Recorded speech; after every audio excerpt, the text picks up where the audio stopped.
Thank you very much. I'd like to introduce you to the band. Paul Williams on vocals.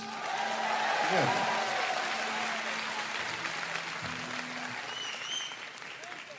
The newest member of our band, Jimmy Johnson on bass.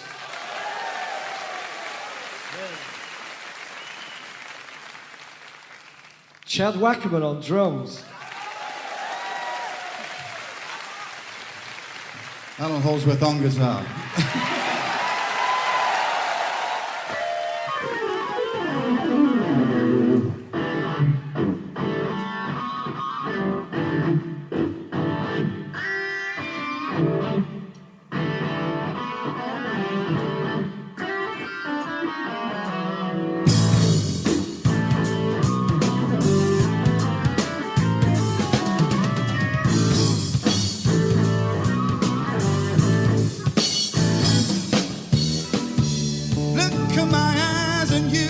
Satisfy yourself. So many lies are trying to cry. Look at the picture of the sanctified life. So many words to justify.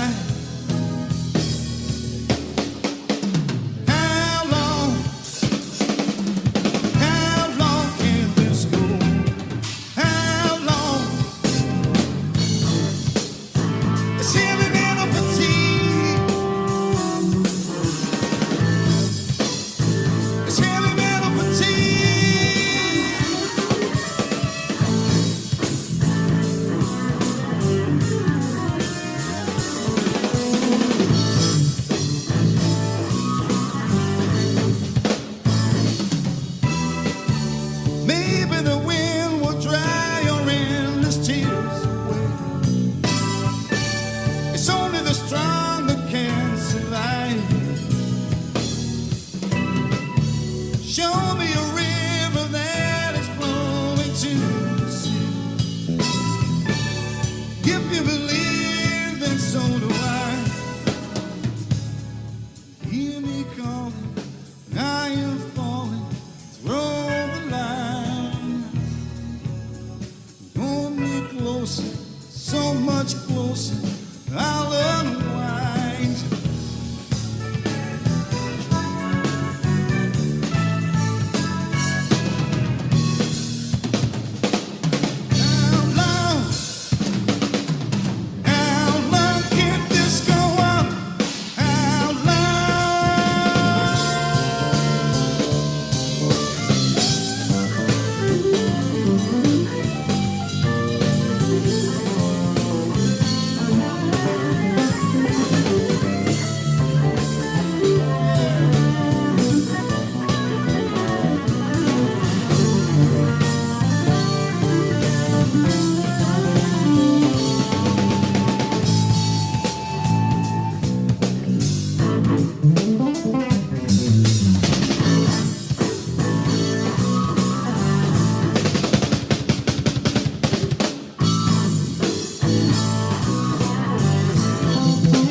Show me a river that is flowing to the sea. If you believe, then so do I. Hear me calling, I am falling. Throw the line.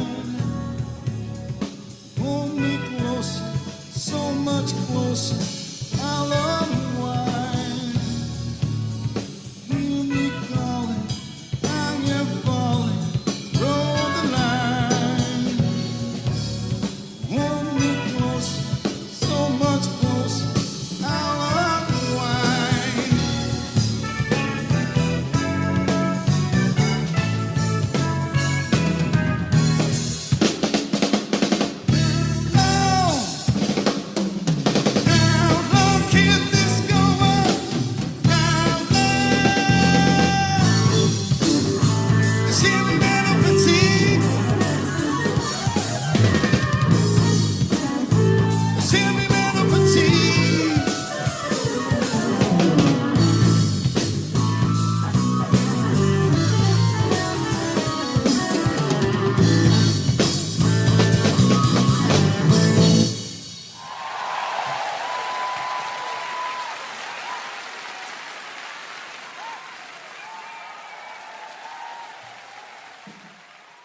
Welcome to the Friends of Dan Music Podcast. I'm Dan Miles.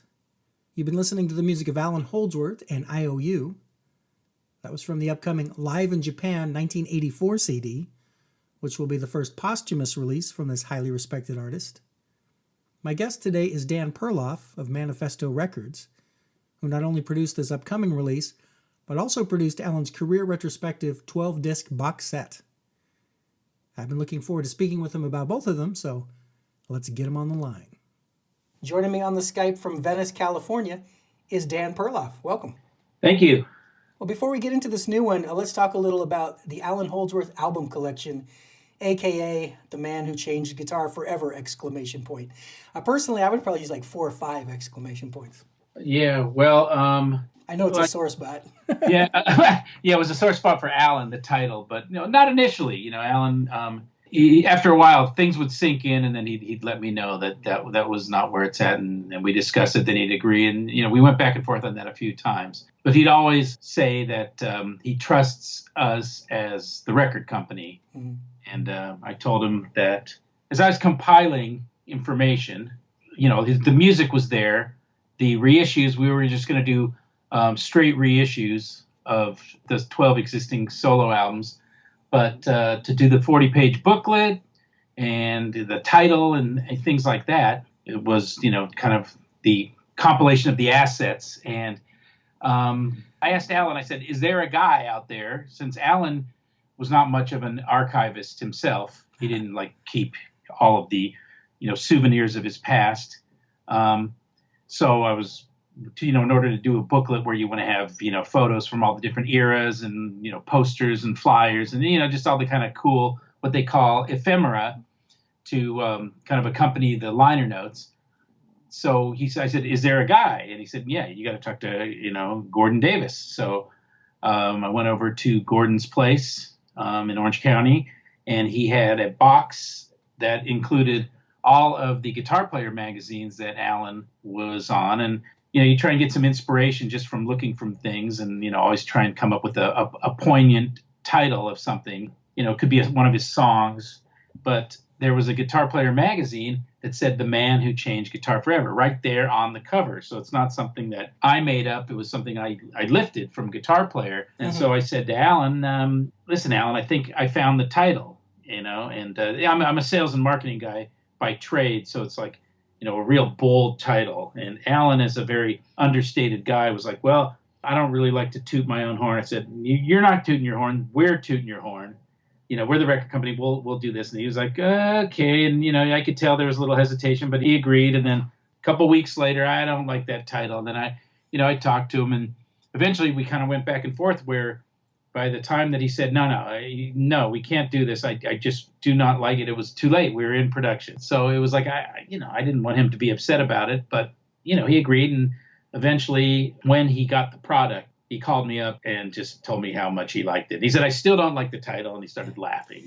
He got over it. I spoke with him right around that time, and he just kind of said, yeah, I wasn't even really like the title, but, and then he went on to all the things he did like. He goes, he said it was beautiful. I really liked it, which is, that's the goal. That's the key, is you want to please these artists. It's their legacy, live it. But also with our kind of business plan at Manifesto, we've done this. Allan was the third time around with doing a box set. The box sets are the initial release of these titles. Mm-hmm. So it's kind of like the initial rollout of these titles that have been out of print for, many years is in the form of a box set. So you're really hitting up the super fans, people that are ready to fork out the money to buy a 12 CD box set. And then they are limited editions. And once they run their course, you break out the titles individually, and then some titles sell way better than others, and then you can kind of see what the more popular titles are. But at the beginning, it's the box set. So I let Allan know that, hey, this is a limited thing. At some point in time, your 12 titles will just be out there, and that'll be that. So whatever, just to try and ease his mind a little bit about this title that he had trouble dealing with. And I get it. I didn't know him that well.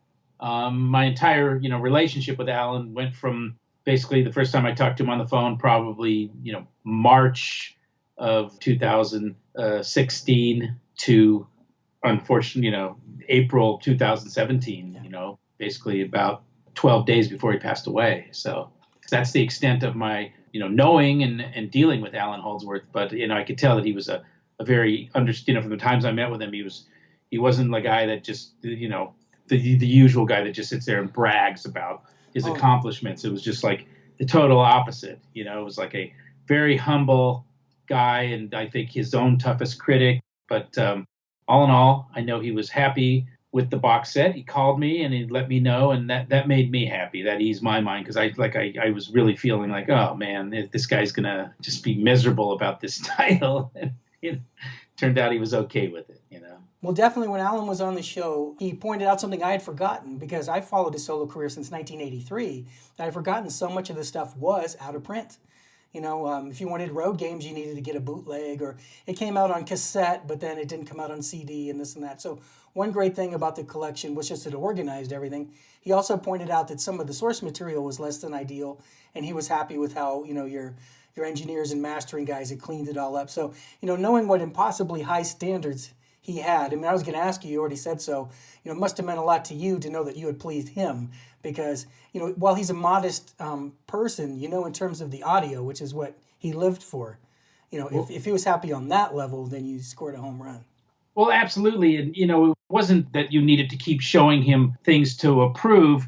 I said, who's a good guy to write the liner notes? He said, Chris Hord. All right, that was easy. I made contact with Chris, and with one conversation, I know this is definitely the guy. On his own label, he'd released some Allan Holdsworth stuff. He'd written stuff. He wrote these just amazing, comprehensive liner notes. It was great. And, who's the guy? Gordon Davis came up, with some things. Eventually, I found some other sources for, photos and different things like that. But he actually chose the cover photo from a group of photos. He actually chose the cover photo for The Man Who Changed Guitar Forever. He told me, there was a Mesa Boogie amp ad poster that they used, and that was my favorite picture. So, all right, that was a no-brainer. And then the cover of Eidolon, basically, he chose a handful of photos that he said these would be, whatever. And so I think ultimately, kind of by committee, we came up with the photo that we used for Eidolon. But he was never involved in wanting to see the notes, wanting to see photos, whatever. The first time he saw any of that stuff is when he, got the box sent to him in the mail. But the sound, he was very much, calling me a lot, talking about, the original mastering studio that they used. He didn't know about the guys that I was going to use, and I had to assure him that not only do they do good work, but the main guy named Dave Schultz, who's at D2, which is the mastering studio that we used, is a huge Allan Holdsworth fan. And this was going to be, out of all the projects he's worked with me in the past, several projects on Manifesto, but this was one he was super excited about. So this was great. He's a huge fan. And so Allan was really happy with the mastering, just super happy. And so I brought Dave back, the show that Allan did in Venice, which was his second to last show of his life, a place called the Townhouse. It was downstairs at a speakeasy that they had converted downstairs. It's called the Del Monte Speakeasy here where I live in Venice, California. And I brought Dave backstage right before Allan went on, and Allan just praised him and told him that he wanted him to work on his next project, whatever he was planning to do next. He really liked it. And Dave was over the moon over this. It was a great moment for me that I got the right guy, and that Allan was so happy. I told him, hey, I'm going to bring this guy back, and he was like, yeah, he wanted to meet him, and so that worked out, obviously, Yeah, I'm glad that he got to meet him and they got to share their mutual admiration. I'm glad you mentioned the simultaneous release that came out with the box set, because there is a more abridged version of the box set. It's just 2 discs, and it's comprised of tracks that were handpicked by Allan as representations of his best work. So if you don't want the 12 CDs, or you can't afford the 12 CDs, there was a 2 CD companion. Well, as great as the releases we've been talking about were, I know that with Allan's passing, a lot of his fans were wondering if that was going to be the end of his commercial output. But as everybody knows, as we're here to discuss, that is not the case. On December 7th, Manifesto will be officially releasing Allan Holdsworth, IOU, live in Japan, 1984. And to your point about the audio, I mean, you were kind enough to send me an advance copy, so I've already heard this. And I have to say my initial reaction was it sounded more like a studio album to me than a live album. I think that's partly because your audio team obviously knows what they're doing, but I think it's also because of like the well-mannered nature of Japanese audiences who tend to show their appreciation between songs, but have a tendency to remain virtually silent during a performance out of respect for the art. So in the quiet moments when Allan's playing quietly, that's why I said it seems like a studio recording. Yeah, well, as far as I know, I mean, about this recording, it was it was recorded for a television show in Japan. So therefore, you're kind of right on both occasions where it was in a studio, like I guess a sound stage of sorts. So you had kind of optimum, in terms of recording live, it was all set up for that. Mm-hmm. Originally this came out on beta and VHS, and then eventually it came out on a laser disc. So, the audio portion of it had been out before, as, people may or may not know, but never really authorized by Allan. So we knew that this was one of his kind of strongest live performances that existed out there. I mean, there's several. As I'm researching and talking to, the kind of the sound brain trust out there, the Allan Holdsworth aficionados, which I am not, just so we're clear that I'm not an Allan Holdsworth aficionado. I know less about his career than just about, or I did, I've learned a lot since we starting the project, but in terms of really having a lot of knowledge, about Allan, I just kind of knew a minimal amount, but my boss, Evan Cohen, who's the owner of Manifesto Records, his father was Allan's attorney and publisher in terms of, handled his publishing, did the administration for Allan's publishing since the early 80s. So their relationship goes back to, I think maybe it was an introduction through Frank Zappa, who he worked with at the time or whatever, but it goes back to the early 80s. So Allan and my boss have had, this 30 plus year relationship, and we are a reissue label. We represent catalogs by the Turtles. That would be probably our most commercial and biggest thing. We have the Lee Michaels catalog, a great keyboard player who lives here in Venice, California. And then, Allan's catalog. Well, I have some vague memories from the 80s of watching a multi-generation VHS tape of this show. I was familiar with it, and there's the random odd clip of it here and there on YouTube, but I know it's never sounded as good as a CD release does, with all the care that went into it. Also, the version you sent me included, along with the audio compact disc, a concert DVD, and based on the pricing of the pre-orders, what would appear to be essentially a free gift. Is the DVD just limited to the first run? That was essentially same thing. That DVD's been the video recording was long out of print. Rick Frystack, who is a guy that really helped me immensely. He's a collector. He has every single thing of every variation from every country of everything from Allan. We used a lot of Rick's assets for the box set. Just whatever, photos, audio, visual, whatever it was. Anyway, so Rick Frystack, he loaned me his beta, which I had transferred to a DVD. Then I also, I bought a DVD online, not realizing that I was buying a Russian bootleg, which turned out to be a pretty high quality. And anyway, out of that, it was like, oh, you know what? Let's throw in a DVD here, a free DVD for the first, 1,000, people that buy this. And so the hardcore fans ordered up on Amazon and whatnot. And, I think everyone's, I know there's a lot of concern because I got a lot of inquiries about, that people want to make sure that they get the DVD. So I think that everyone that got in early will get it. Yeah, what I would say to that, I was happy to see it in there as a bonus, but with most guitar players, the visual aspect is probably less important. If I hear Eric Clapton playing, for example, I can pretty easily picture in my head what his fingers are doing. But with Allan, I often find that watching him play is just as intriguing as hearing him play because of the unorthodox manner in which he travels around the fretboard. And very often I'll see him play something that I'm familiar with. I know the music, and I'm surprised by the difference between what I imagine he's doing and what he's actually doing. No doubt.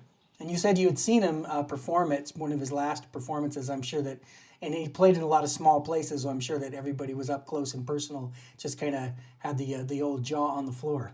what's funny is that in 1979, I was in Philadelphia visiting my relatives, and I went and saw the Bruford Band. Yeah. And Allan evidently had just left the band. This is 1979, so I don't know what exactly. He left the band kind of before that. There's a guy I think named John Clark playing guitar. That was probably my first really exposure to, kind of jazz fusion like this. It's funny because that would have been interesting if I would have seen Allan Holdsworth play in 1979. Oh yeah.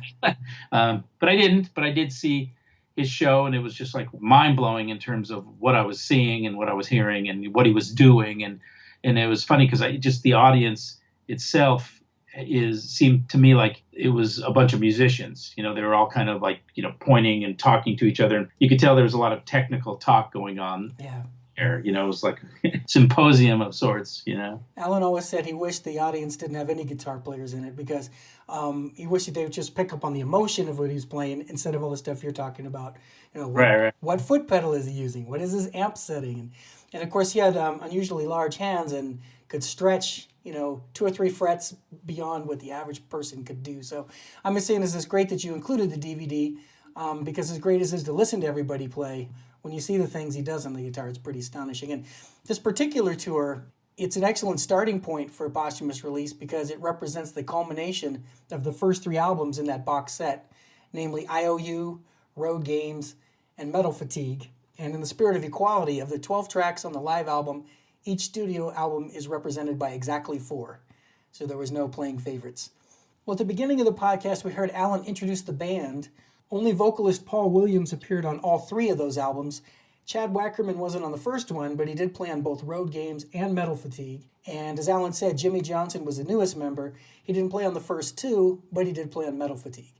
And even though Chad and Jimmy were playing music they didn't record initially, they were both certainly up to the task of recreating that material.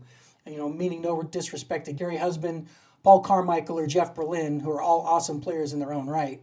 And speaking of awesome players, I think it's fascinating that even though this concert was recorded 34 years ago, Allan's playing even back then was still light years ahead of what 99.9% of guitarists are doing today. So it seems to me that he was so far ahead of his time that his time is still yet to come. It's off in the future somewhere. There are some talented players out there who can pretty accurately reproduce some of Allan's solos, and I congratulate them on their manual dexterity. But one of my takeaways from listening to this live album is that clearly Allan never played anything the same way twice. In terms of the song structure, he did, but in terms of his soloing, it was just always off the cuff, which is, of course, the jazz mentality. The point being, I don't know if Allan himself could recreate some of the solos he did, even if he wanted to. If he played Metal Fatigue 5 times, you're going to get 5 different experiences. And I'll bet the musicians who toured with him and played with him night after night would confirm that, that was true. It just makes him all that much more impressive. Back in 1984, Allan still included a vocalist in his live shows with only bass and drums as accompaniment under his solos. Eventually, he dropped the vocals live, though he did continue incorporating them into studio recordings now and then. And he also started working with keyboardists, our past guest Steve Hunt being a prime example. But for this tour, he still had the 3-piece plus the vocalist, and he was still concentrating on the standard 6-string guitar. He was just starting to flirt with guitar synthesizers around the time of Metal Fatigue. But on this live album, it's all guitar. And speaking of this live album, let's go ahead and listen to something else from it. When Jennifer Batten sent me her audio tribute to Allan, she mentioned seeing him live with a friend and how, while both of them really enjoyed the show immensely, they were never quite sure where one was, meaning the first beat of a measure, because the rhythms were so unusual. And I think Allan must have recognized that aspect of his music when he wrote this composition. From Live in Japan, 1984, here's track 10 on the album, which is called Where is One?